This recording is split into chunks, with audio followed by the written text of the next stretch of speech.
কুষ্টিয়ার দৌলতপুরে Daulatkhali post office পাড়া গ্রামের আক্তার আলীর ছেলে রাসেল আলী আপনের খোঁজ মেলেনি নিখোঁজের ৯ দিন পরও। এতে নিখোঁজের পরিবারে চলছে কান্নার রোল। আক্তার আলী জানান, গত ২৪ জানুয়ারি সন্ধ্যায় তার ছেলে রাসেল আলী আপন বাড়ি থেকে বের হন। ৯ দিন অতিবাহিত হলেও এখনো কোনো খোঁজ মেলেনি তার। ছেলেকে খুঁজে পেতে প্রশাসনের সহায়তা চান তিনি।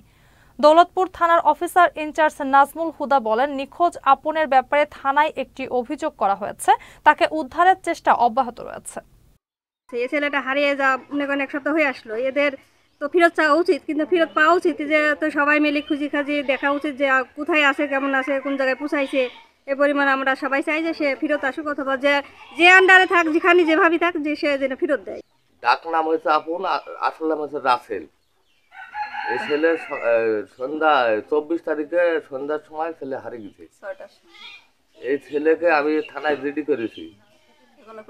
সে রেডি করার পরে আমি মাইকিন দিয়েছি। মাইকিন দেওয়ার পরে আমি সন্ধান কোনো জায়গায় পাইনি।